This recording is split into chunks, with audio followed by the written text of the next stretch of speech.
America just slapped India with one of the harshest trade punishments we've ever seen, and it's ugly. You heard that right. A few days ago, President Trump announced that the U.S. will hit Indian imports with 25% tariffs, effective August 1st, plus an extra unspecified penalty for continuing to buy Russian oil and military gear. I've long said that India is playing both sides, and it will come back to bite them. Well, looks like that's happening now.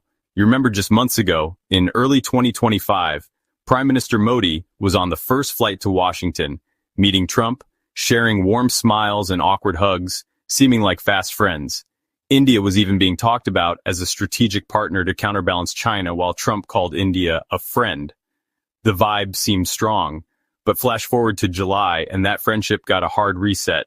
India is suddenly cast as a lapdog, punished for not obeying U.S. demands.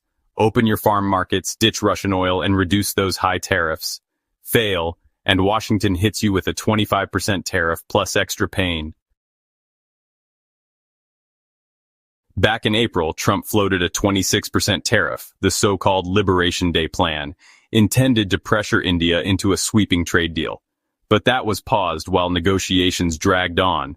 From February onward, the U.S. had been tossing around reciprocal tariffs on many countries, some up to 35%, but China got a special pause. That pause was extended repeatedly. By July 30th, with no India deal in hand, Trump just snapped 25% tariffs starting August 1st, and a bonus penalty for trading with Putin. He even accused India of being part of BRICS, aligned against U.S. interests. So what's changed? India versus China, two very different beasts. China is the world's second largest economy. In 2024, it traded nearly $800 to $900 billion with the U.S. Trading access matters seriously. Trump and U.S. officials have been negotiating hard with China, but ultimately agreed to extend a tariff pause that would otherwise have escalated after August 12th. That truce was under review in talks in Stockholm, where both sides agreed to work on extending it. India, by contrast, is a smaller player. U.S.-India goods trade was around $190 billion in 2024, with a $45 billion U.S. deficit, which Trump wants to reduce massively. China dwarfs that. Even though India is the world's most populous country, its global trade footprint is far smaller than China's. Let me give you the raw numbers. India imported roughly 108 billion euros in Russian oil alone in 2025, ranking third among Russian fuel buyers, but its total trade volume still pales in comparison to China's global supply chain integration.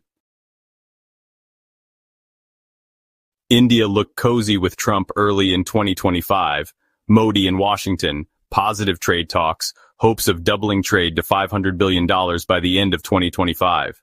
But once India refused to open its farm and dairy sector, and refused to break ties with Russia on energy and defense, Washington got mad.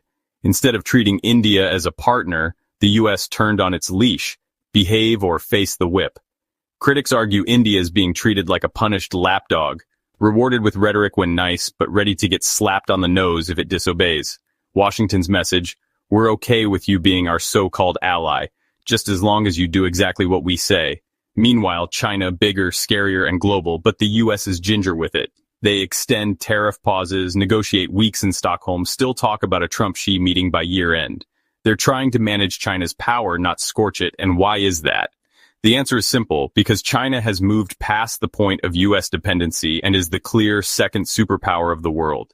Its economy dwarfs everyone else, with third-place Germany far behind by about $15 trillion. Simply put, it's a two-pole world. No, not the North and South Pole, but America and China. Experts like Eswar Prasad and Nisha Biswal called the move a brutal political statement. India better take note.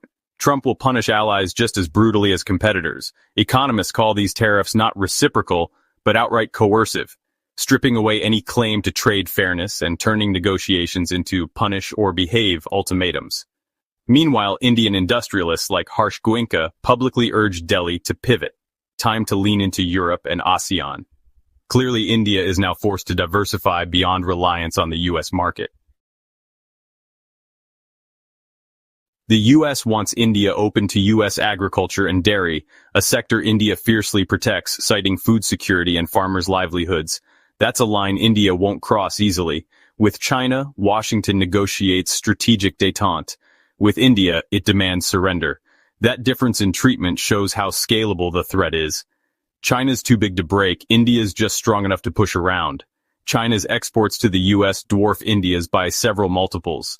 The U.S. even levied up to 145% tariffs on Chinese goods in early 2025, but paused after pushback and to maintain strategic channels. Meanwhile, India gets a flat 25% with extra vague penalty threats. If you're watching geopolitics, see the pattern. U.S. throws soft gloves at China. Negotiate, extend, pause because the stakes are enormous.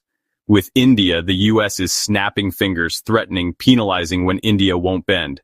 That means India's sovereignty takes a back seat.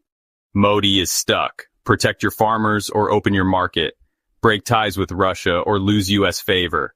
You're damned if you do and damned if you don't. Meanwhile, China stands tall, trading billions, immune from U.S. tantrums because Washington can't afford a global economic meltdown. Imagine the U.S. and India started the year on a date. They shook hands, smiled behind closed doors, and talked about friendship. Modi visited in February. They appeared aligned with grand visions of doubling trade. But beneath the surface, U.S. officials and Trump were scripting a test. Open your farms, drop Russia, or we will cut you off. India balked.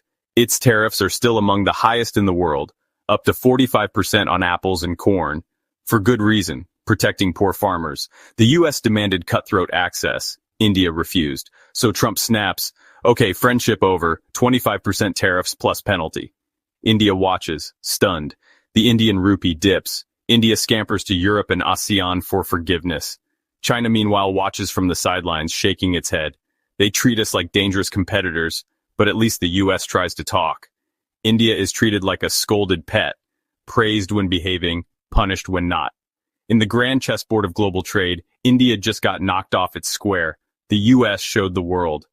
Even our friends are not immune. Bend to our will or deal with our tariffs. That's a harsh lesson, and it's leaving India gasping. India's future trade strategy now hinges on diversifying. Europe, ASEAN, Russia, BRICS, any place not subject to U.S. whims. China, meanwhile, is consolidating, negotiating, and remaining too big to bully. If you're thinking, is India the U.S.'s lapdog right now? The answer is, painfully, yes. It's being punished for not opening its market and for trading with Russia, all while China, massive, strategic, indispensable, gets a smoother path. That contrast speaks volumes. So there you go. A rough, real-talk breakdown of how Trump turned on his so-called friend India in 2025.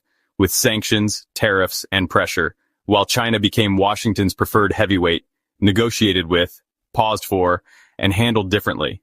It's a harsh world, and India is learning it the hard way. If you found this video insightful, then please like, comment, and subscribe. Thanks for watching.